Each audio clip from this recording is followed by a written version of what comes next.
Hey there, science fans! Today we're diving into the fascinating world of combustion and flames. Fire has been around since, well, forever. It's how we stay warm, cook our food, and even power some of our vehicles. But have you ever stopped to think about what fire actually is and how it works? Fire is a chemical reaction, and like all reactions, it needs certain ingredients to get going. In this case, we need fuel, oxygen, and heat. These three things together make up what we call the fire triangle. Take away any one of these and poof, the fire goes out. But it's not just about starting a fire, it's also about understanding how it behaves. Why are some flames yellow while others are blue? And why is it so important to be careful around fire? Let's find out. Alright, science crew, let's break down this combustion thing. Imagine you have a piece of wood. This wood is our fuel, and it's made up of lots of tiny things called molecules. These molecules contain energy, but we need a way to release it. That's where oxygen comes in. Oxygen is all around us in the air we breathe. It loves to react with other things, especially when there's heat involved. Heat is like the spark that gets the party started between fuel and oxygen. When things heat up, the molecules in the fuel and oxygen start moving faster and bumping into each other. If the temperature gets high enough, those collisions become so powerful that they break apart the molecules in the fuel and oxygen. They then recombine to form new molecules, releasing energy in the form of heat and light. That, my friends, is combustion. Let's talk about candles, those little wonders of light and warmth. A burning candle is a perfect example of combustion in action. The wax of the candle is our fuel. When you light a candle, the heat from the match melts the wax around the wick. This melted wax then travels up the wick, kind of like how water travels up a straw. The heat from the flame vaporizes the liquid wax, turning it into a hot gas. This hot gas then mixes with the oxygen in the air. Boom! Combustion happens and we have a flame. The flame itself is actually the visible part of the combustion process. It's where the hot gas molecules are reacting with oxygen, releasing energy in the form of light and heat. And that, my friends, is how a simple candle uses combustion to brighten our day.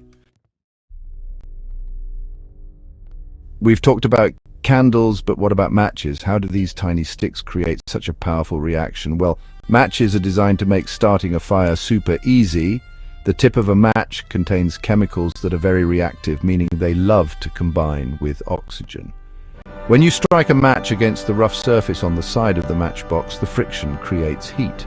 This heat is enough to trigger a chemical reaction in the match head.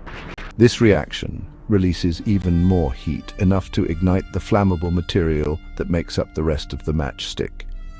The burning matchstick then provides the heat needed to ignite other fuels, like the wax of a candle or the kindling in a fireplace. So, the next time you strike a match, remember the amazing chain reaction you're witnessing.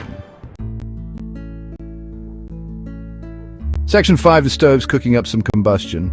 Now let's head to the kitchen and talk about stoves. Whether you have a gas stove or an electric one, you're using combustion to cook your food. Gas stoves work by burning natural gas, which is a mixture of flammable gases found underground. When you turn on the burner, the gas flows out and mixes with oxygen in the air. A spark from an igniter then provides the initial heat to start the combustion process. Electric stoves, on the other hand, don't directly burn fuel.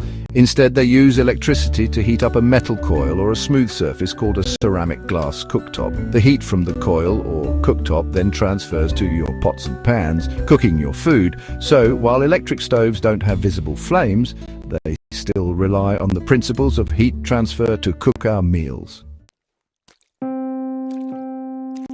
Section 6. Different flames, different colors.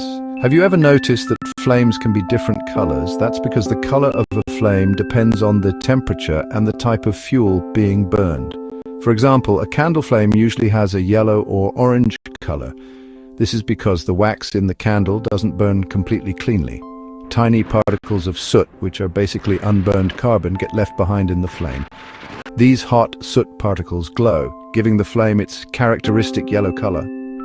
On the other hand, a gas stove flame is often blue. This indicates a hotter and more complete combustion process.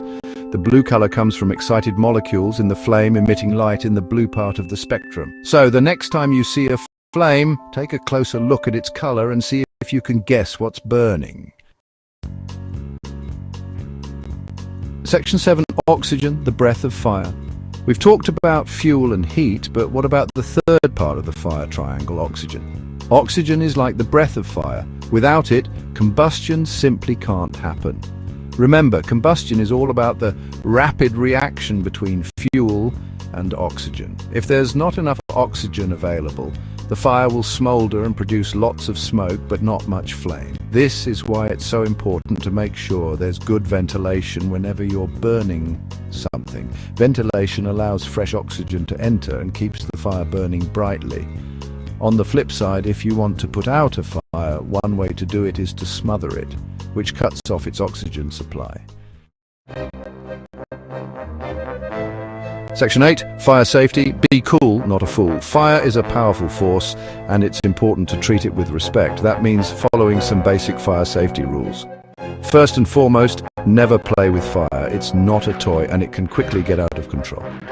Always have an adult present when you're dealing with fire, and make sure you know how to use a fire extinguisher. If you ever see a fire, don't try to put it out yourself.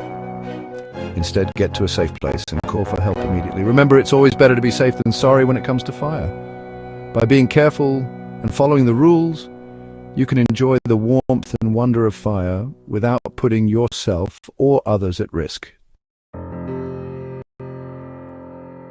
Section 9. Conclusion, combustion in our world. Well, there you have it, science explorers. We've learned that combustion is the chemical reaction between fuel, oxygen, and heat, releasing energy in the form of light and warmth. We've seen how combustion powers everything from candles to stoves, and how different flames can have different colors depending on what's burning. But most importantly, we've learned that fire is a powerful force that should always be treated with respect. By understanding the science behind combustion and following basic safety rules, we can harness the power of fire for good while staying safe and sound. So go forth and explore the world with your newfound knowledge of combustion.